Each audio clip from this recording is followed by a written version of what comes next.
Hello everyone. তো আমাদের CSS কোর্সের আজকের ভিডিওতে আমরা কিভাবে একটা ফাইল আরেকটা ফাইলের সাথে লিংক করতে হয় সেটা শিখব এবং হচ্ছে আমরা কিভাবে আমাদের সিএসএস গুলো ইউজ করতে পারি আমাদের এইচটিএমএল ফাইলের সাথে সেটা শিখব।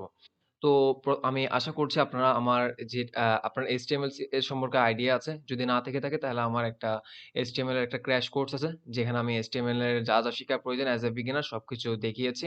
তো আমি লিংক ডেসক্রিপশনে দিয়ে দিব। ওটা দেখে নিবেন। তাহলে ওটা যদি দেখে থাকেন তাহলে অফ কোর্স আপনারা ভিজুয়াল স্টুডিও কোড অথবা কোনো একটা কোড এডিটরস আপনারা কোড করতে পারেন। মানে হচ্ছে আপনার একটা ফোল্ডার কিভাবে একটা এডিটরস এর সাথে কানেক্ট করতে হয় সেটা জানেন। তো যদি না জেনে থাকেন তাহলে অফ কোর্স আপনাদেরকে আমি রিকমেন্ড করব আমার ওই ভিডিওটি দেখে আসতে। আর যদি আপনাদের যদি আগে কোনো প্রিয় নলেজ থেকে থাকে HTML সম্পর্কে তাহলে আর ওই ভিডিওতে দেখার কোনো দরকার নেই। তো এখানে এসে আমি কি করব আমার একটা CSS নামে একটা ফোল্ডার ছিল। যে ফোল্ডারটা আমি কানেক্ট করে দিয়েছি কিসের সাথে আমার ভিজুয়াল স্টুডিও কোড এডিটরস এর সাথে। তো আপনারা যদি না জেনে থাকেন তাও আমি একটু বলি। আপনার ফোল্ডারটা জাস্ট এনে ড্রাগ এন্ড ড্রপ করবেন কোথায়? আপনার ভিজুয়াল স্টুডিও কোড এডিটরস এ। তো এখানে এসে আমি এবার কি করব আমার একটা HTML ফাইল তৈরি করব। তো আমি প্রথমে index.html নিয়ে একটা ফোল্ডার তৈরি করলাম। Sorry file. তো ফাইলের মধ্যে এখানে আমি একদম শর্টকাট একটা ইউজ করব যেটা হচ্ছে এক্সক্লেমেটরি সাইন দিলে ওরা আমাদেরকে একটা বয়লার প্লেট দিবে। দেখতে পাচ্ছেন এখানে সাজেস্ট করছে।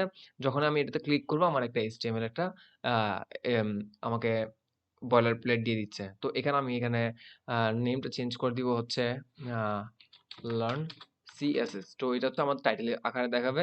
তারপর হচ্ছে আমি এখানে দিয়ে দিচ্ছি হচ্ছে H2 তে a learn a learn CSS from code ABC। তো আমি এখন সেভ করলাম কন্ট্রোল এস দিয়ে সেভ করলাম। সেভ করে আমি চাচ্ছি এই ফাইলটা আমি রান করব কোথায়? আমার ব্রাউজারে। তো আমার ব্রাউজারে রান করার জন্য আমি জাস্ট কি করতে পারি? এখান থেকে এনে আপনাদের যদি লাইভ সার্ভার না থেকে থাকে তাহলে কপি পাথ করে এটা জাস্ট পাথটা পেস্ট করে দিবেন কোথায়? আপনার কোনো একটা ই আ ব্রাউজারের URL এ। তো আমি আপনাদেরকে রিকমেন্ড করব আপনারা একটা লাইভ সার্ভার ইউজ করবেন। যেমন হচ্ছে এখানে যাবেন। এখানে একটা এক্সটেনশন নামে একটা চিহ্ন দেখতে পাচ্ছেন। এখানে ক্লিক করবেন। ক্লিক করার পর এখানে একটা দিবেন a live sorry live server. Live server দিয়ে যখন আপনারা ক্লিক করবেন এখানে একটা এক্সটেনশন দেখতে পাবেন। যেটাতে ক্লিক করার সাথে, সাথে এখানে আপনারা ইনস্টলটা করে নিবেন। আমার এখানে আনইনস্টল দেখাচ্ছে কেননা হচ্ছে আমার এটা ইনস্টল করা আছে তাই। তো আপনারা এটা ইনস্টল করে নিলে তাহলে আপনারা আমার মতো কাজ করতে পারবেন। তারপর এখানে এসে জাস্ট কি করবেন এটার উপর ক্লিক করতে পারেন right button a open with live server দেখতে পাচ্ছেন ওপেন উইথ লাইভ সার্ভার অথবা আপনারা এখানে এসেও এখানে রাইট বাটন ক্লিক করে ওপেন উইথ লাইভ সার্ভার। তো আমি এখন ক্লিক করলাম আমার এই দেখতে পাচ্ছেন এখানে সার্ভার স্টার্টেড উইথ আমার একটা লাইভ সার্ভার এটা ওপেন হয়ে গিয়েছে। তাহলে আশা করি আপনারা এটা ওপেন করে নিতে পারবেন। আ তো আমি কি করব দেখেন আমার এখানে যে ফাইলটা আছে সেটা রান হয়ে গিয়েছে আমার ডিফল্ট যে ব্রাউজার ছিল সেখানে। তাহলে আপনাদেরও এখন এই ব্রাউজারটা রান হয়ে গিয়েছে কোনো একটা ব্রাউজার আমি ধরে নিচ্ছি। তো এখন আমাদের কাজ হচ্ছে আমরা যে CSS কোর্সে আমরা CSS টা কিভাবে কানেক্ট করতে পারি আমাদের ফাইলের সাথে এবং হচ্ছে CSS আমরা কিভাবে ইউজ করতে পারি সেটা। তো সেটা জানার জন্য আমরা CSS ৩ ভাবে ইউজ করতে পারি। আমরা CSS ৩ ভাবে ইউজ করতে পারি। একটা হচ্ছে ইনলাইন, আরেকটা হচ্ছে ইন্টারনাল CSS যেটা হচ্ছে আমার এই ফাইলে থাকবে। আরেকটা হচ্ছে এক্সটার্নাল CSS। তো আমি সবচাইতে যে বাজে CSS রুলস আছে সেটার দিকে যাব এবং আস্তে, আস্তে ভালোটাতে যাব। মানে হচ্ছে সবচাইতে এম যদি এই ৩ টার মধ্যে আ কোনটা রিকমেন্ড করি যদি বলে থাকি তাহলে আমি বলব হচ্ছে এক্সটার্নাল CSS। আর যদি রিকমেন্ড এরপরে যদি কোনটা করে থাকি তাহলে করব হচ্ছে আমি ইন্টারনাল সিএসএস এরপর হচ্ছে ইনলাইন সিএসএস। তো ইনলাইন সিএসএস আমরা খুবই কম ইউজ করে থাকি। তো আমি সেটা একটু দেখিয়ে দেই। যেমন আমার এখানে দেখতে পাচ্ছেন learn CSS from code ABC যেটা আমার ব্রাউজারে দেখতে পাচ্ছেন আমি একটু বড় করে নেই। তো এখানে এটা দেখা যাচ্ছে কি ব্ল্যাক কালার। তো আমি চাচ্ছি এটাতে একটা সিএসএস ইউজ করব। তো সেটা করার জন্য আমি জাস্ট এখানে গিয়ে ইনলাইনে কি লিখব? স্টাইল, স্টাইল লিখে আমি যদি সেকেন্ড ব্র্যাকেট দিই কালার হচ্ছে আচ্ছা সরি এটা হচ্ছে আমার ইয়েতে রাখতে হবে। আ একটা স্ট্রিং এর মধ্যে রাখতে হবে। কালার হচ্ছে ব্লাক দিলাম। না, সরি ব্লাক তো আছে অলরেডি। আমি রেড দিলাম। এখন সেভ করলাম। ওটা অটোমেটিক্যালি সেভ হয়ে নিবে। তারপর দেখতে পাচ্ছেন এখানে আমার কালারটা রেড হয়ে গিয়েছে। তাহলে আমরা কিভাবে ইউজ করতে পারি? CSS আমরা ইনলাইন ইউজ করতে পারি। ইনলাইন ইউজ করার নিয়মটা হচ্ছে এইভাবে। তাহলে আশা করি আপনারা বুঝতে পেরেছেন আমরা কিভাবে CSS ইনলাইন ইউজ করতে পারি। আ তো আরেকটা নিয়ম হচ্ছে যেটা হচ্ছে ইনলাইন ছাড়া হচ্ছে ইন্টারনাল CSS যেটা আমরা এখানে ইউজ করতে পারি। আ লাইক হচ্ছে এখানে আমার স্টাইল নামে একটা আ নিবো স্টাইল এর ভিতরে হচ্ছে আমার যা CSS লিখবো সব হচ্ছে আমার এই CSS এর মধ্যে থাকবে। তো এখন আমি চাচ্ছি আমার H2 এর একটা ব্যাকগ্রাউন্ড কালার দিতে। তো সেটা আমরা এখানে দিতে পারি। আ তো CSS টা আমি সিলেক্ট করব কিভাবে? যেমন এখানে ইনলাইন ছিল সেজন্য আমাদের সিলেক্ট করতে হয়নি। বাট আমরা যখন এখানে ইউজ করব তখন আমাদের সিলেক্ট করে বলে দিতে হবে আমরা কোনটার উপর আমরা কালার অথবা কোনটার উপর আমরা স্টাইলিং করতে যাচ্ছি। তো ইন কেস আমরা মানে এই এখন এই ক্ষেত্রে হচ্ছে আমরা স্টাইল করতে যাচ্ছি হচ্ছে আমাদের H2 নামে যে এলিমেন্টটা আছে সেটাতে। তো আমি এখানে লিখব just H2 H2 sorry H2 S2 লিখার পর আমরা জাস্ট একটা কার্লি ব্রেসেস দিব। কার্লি ব্রেসেস দিয়ে এটা আমরা এন্টার দিয়ে নিচে নেমে যাব। তো এখন আমরা ১ম এ দিতে হবে একটা প্রপার্টি, তারপর দিতে হবে ভ্যালু। তো এখানের ক্ষেত্রে যেখানে ইনলাইন সিএসএস ইউজ করেছি, এখানের মধ্যে হচ্ছে আমাদের প্রপার্টি হচ্ছে কালার আর ভ্যালু হচ্ছে রেড। মানে হচ্ছে আমাদের কালারটা হচ্ছে প্রপার্টি আর এটা হচ্ছে ভ্যালু। তো এখানেও আমি চাচ্ছি একটা কি প্রপার্টি দিব আর একটা ভ্যালু দিব। প্রপার্টি দিব কি ব্যাকগ্রাউন্ড কালার। এখানে সাজেস্টও করে দিয়েছে দেখছেন এখানে ব্যাকগ্রাউন্ড কালার আমি দিতে চাচ্ছি কি ব্যাকগ্রাউন্ড কালার দিব হচ্ছে ব্লু। সেভ করলাম। এখন সেভ করলাম। সেভ করে যদি আমি আবার আমার ব্রাউজারে যাই, দেখতে পাচ্ছেন আমার ব্যাকগ্রাউন্ডে একটা কালার এসে গিয়েছে যেটা হচ্ছে ব্লু কালার। তো ইনলাইন সিএসএস ইউজ করার কারণে আমার ইনলাইন সিএসএসটা দেখাচ্ছে এখান থেকে রেড কালার। তো এখন বুঝে গিয়েছেন আমরা ইনলাইন সিএসএস কিভাবে ইউজ করতে পারি, ইন্টারনাল সিএসএস কিভাবে ইউজ করতে পারি, আবার এক্সটার্নাল সিএসএস ইউজ করতে পারি। তো আমরা এইখানে আমাদের এই সিএসএস কোর্সের মধ্যে আমরা এক্সটার্নাল সিএসএসটা ইউজ করব। তো এখন আপনাদেরকে এক্সটার্নাল সিএসএস কিভাবে ইউজ করতে হয় সেটা দেখাই নিই। তো সেটা দেখানোর জন্য আমি ১ম এ একটা কাজ করে নিই। আমার এই সরি ইন্টারনাল যে সিএসএসটা আছে সেটা আমি মুছে দেই এবং হচ্ছে আমার ইনলাইনে যে সিএসএসটা আছে সেটাও আমি মুছে দেই। তো এখন আমি সেভ করে দিলাম। সেভ করার পর আপনার ব্রাউজার দেখতে পারবেন এখন আগের মতো এসে গিয়েছে। তো আমরা এক্সটার্নাল সিএসএস কেন ইউজ করব সেটা আগে ১ম এ বলে নেই, তারপর আমি এক্সটার্নাল সিএসএস এ যাই। যেমন হচ্ছে আমাদের একটা লার্জ প্রজেক্ট ইউজ করতে যাচ্ছি যেখানে হচ্ছে আ আমার একটা ফাইলের মধ্যে যদি আমি ইন্টারনাল সিএসএস ইউজ করে থাকি তাহলে দেখতে পাচ্ছেন এখানে HTML লিখবো একসাথে সিএসএস লিখবো। তাহলে হয়তো ৫-১০ হাজার লাইনের কোড হয়ে যেতে পারে। তো এটা মেইনটেইন করা খুবই টাফ। আর আরেকটা কাজ হচ্ছে যেমন আমি এখানে স্টাইল লিখে যে কোডগুলো লিখছি শুধু আমার এই index.html নামে যে ফাইলটা আছে সেটাতে ইউজ করা হবে। বাট আমাদের তো মাল্টিপল পেজ থাকতে পারে, about.html নামে একটা ফাইল থাকতে পারে। তো ওই ফাইলে কিন্তু আমার এই কোডগুলো কিন্তু এক্সিকিউট করবে না। তো সেটার জন্য আমরা কি করতে পারি? আমরা এক্সটার্নাল যদি ইউজ করে থাকি সেই ফাইলটা যদি লিঙ্ক করে দেই তাহলে আমাদের আর সমস্যা হওয়ার কোনো কথা না। অবশ্য আমি মাল্টিপেজ কিভাবে ইউজ করতে হয়, মাল্টিপেজ কিভাবে ডিজাইন করতে হয় সেটা আমি এই কোর্সে দেখিয়ে দিব আপনাদের। তো আমি এক্সটার্নাল যদি কিছু একটা করতে চাই সেটা কিভাবে করব? এখানে একটা ফাইল তৈরি করব যে এক্সটার্নাল ফাইল যেটা বলেছিলাম সেটা। তো সেটার জন্য আমি এখানে কি করব? styles.css নামে একটা ফাইল তৈরি করলাম। এন্টার দিলাম, CSS নামে একটা ফাইল তৈরি হলো। এখন আমাদের এই ফাইলটাকে লিঙ্ক করে দিতে হবে কিসের সাথে? আমার index.html নামে যে ফাইলটা আছে সেটার সাথে। যদি আমরা এটা লিঙ্ক করে দেই তাহলে আমরা এখানে যা কোড লিখবো সবগুলো আমাদের এখানে এসে এক্সিকিউট করবে। মানে হচ্ছে আমাদের ব্রাউজারে সঠিকভাবে আমরা দেখতে পাবো। তো সেটার জন্য আমরা কি করব? এখানে এসে just visual studio code editors use করলে জাস্ট লিঙ্ক লিখবেন আপনারা। লিঙ্ক লিখে দেখবেন এই সিএসএস যেটা লেখা আছে এটাতে ক্লিক করব। দেখেন আমাদের একটা রিলেশন মানে রেল স্টাইল শিট আর হচ্ছে href হচ্ছে style.css বাট এ এ এ এটা দিচ্ছে হচ্ছে ওনারা রিকমেন্ড করতেছে এভাবে মানে এভাবে লিখতে পারে সবাই সেজন্য এভাবে দেখাচ্ছে। বাট আমার ফাইলটা হচ্ছে স্টাইল না, আমারটা হচ্ছে স্টাইলস এস দিয়েছি। তাইলে এখানে এস দিতে পারেন। তো এটা আপনারা যেকোনো কিছু দিতে পারেন। এটা আপনার নাম .css দিতে পারেন। তো কানেক্ট করার সময় href এর মধ্যে আপনার নাম .css দিতে পারেন। তাহলে বুঝতে পেরেছেন যে কিভাবে কাজটা করে। এখন সেভ করলাম। তো এখন আমার H2 এর আমি একটা কালার করতে চাচ্ছি সেটা করব আমি কোথায়? এখানে এখন। আমি আর কোনো আমার HTML ফাইলে কোনো স্টাইলিং করব না। তো আমি H2 এর মধ্যে এখন ১ম এ আমি একটু ব্রাউজার দেখাই আমার কালারটা হচ্ছে ব্লাক কালার।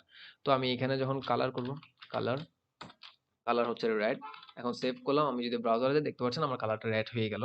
তাহলে আমাদের এক্সটার্নাল সিএসএস কানেক্ট হয়ে গেল প্রপারলি। তাহলে আর কোনো সমস্যা হওয়ার কথা না। তাহলে আমাদের কিভাবে আমরা ইনলাইনে সিএসএস কিভাবে লিখতে পারি, তারপর ইন্টারনাল কিভাবে সিএসএস লিখতে পারি এবং এক্সটার্নাল কিভাবে সিএসএস লিখতে পারি সেটা আমরা জানলাম। তো এখন আমাদের কাজ হচ্ছে আমরা কিভাবে আর কিভাবে আমাদের স্টাইলিং গুলো করার জন্য আমরা কিভাবে এলিমেন্ট গুলো ধরতে পারি সেটা দেখাই। যেমন আমরা এখন কাজ করলাম জাস্ট H2 কে ধরে। বাট আপনারা যদি আমার সিএসএস ক্লাস HTML এর কোর্সটা দেখে থাকেন অথবা আপনারা যদি ক্লাস অথবা আইডি সম্পর্কে আইডিয়া থেকে থাকেন তাহলে আপনারা অ্যা এগুলো ধরে আমরা ক্লাসগুলো ধরে অথবা আইডি গুলো ধরে আমরা স্টাইলিং করতে পারি। তো সেটার জন্য আমি এখানে একটা আচ্ছা এটা থাক।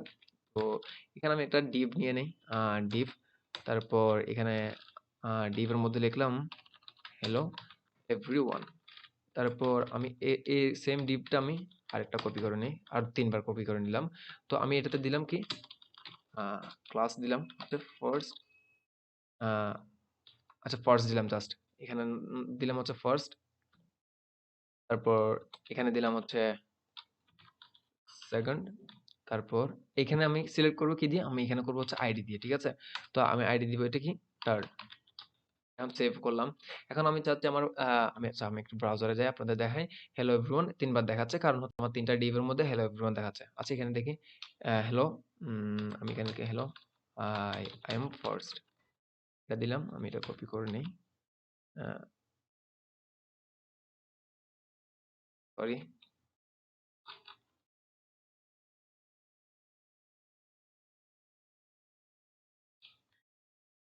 টার্ড দিলাম এখানে, মানে এখন আমার ৩টা এলিমেন্ট ৩ রকম, মানে hello, I am first, I am second, I am third. তাহলে বুঝতে পেরেছেন? তো এখন আমি চাচ্ছি আমার এই ফার্স্ট যেটা আছে সেটা এই ডিপটাতে আমি একটা কালার দিব, এই ডিপটাতে দিব অন্যরকম কালার, এই ডিপটাতে দিব ডিফারেন্ট অন্য একটা কালার। তাহলে আমার ৩টা ডিপের ৩ রকম কালার হবে। তো আমি সেটা কিভাবে করতে পারি? এখানে দেখতে পাচ্ছেন আমি এটা দিয়েছি ফার্স্ট, এটা হচ্ছে ক্লাস, সেকেন্ড এটাও ক্লাস, থার্ড দিয়েছি এটা কিন্তু আবার হচ্ছে আইডি। তো আমি এখন এখানে গিয়ে একটু আমার ইয়েটা করে নিই, স্টাইলিংটা। ডট আমি কি দিতে যাচ্ছি? ফার্স্ট। ফার্স্ট নামে যেটা আছে সেটা। তাহলে আমার ফার্স্ট যেটা ছিল সেটা ছিল ক্লাস, তাই আমি কি করেছি এখানে দেখেন আমি ফার্স্ট দেওয়ার আগে একটা ডট দিয়ে দিয়েছি। তো এটা দেওয়ার কারণটা হচ্ছে আমরা যদি এলিমেন্ট সিলেক্ট করি তখন আমাদের কোনো কিছু দিতে হবে না, জাস্ট এলিমেন্টের নেমটা দিয়ে দিলে হবে। বাট আমরা যখন সিএসএস মানে ক্লাস দিয়ে ধরার ট্রাই করব, তখন আমাদের দিতে হবে কি মানে ডট দিতে হবে ক্লাস নেমকে যদি ধরতে চাই। তো আমরা যদি এখন ইন কেস আমাদের আরেকটা যেটা ছিল সেকেন্ড সেটাকে ধরতে চাই, তাও আমাদের ফার্স্টে ডট দিয়ে তারপর সেকেন্ডটা লিখে দিতে হবে। তারপর হচ্ছে আমাদের আরেকটা ছিল হচ্ছে কি আইডি, এখানে দেখতে পাচ্ছেন আইডি। তো এটা হচ্ছে থার্ড। আমি চাচ্ছি এটাকে সিলেক্ট করতে। এটা সিলেক্ট করার সময় কিন্তু আমি ডট দিলে হবে না। এটা সিলেক্ট করার সময় আমার দিতে হবে হ্যাশ।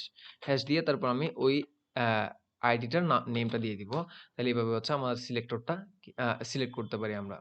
তাহলে আশা করি বুঝতে পেরেছেন ক্লাস কিভাবে আমরা ধরতে পারি। আ তারপর হচ্ছে আমরা আইডি কিভাবে ধরতে পারি আর একটা এলিমেন্ট কিভাবে ধরতে পারি।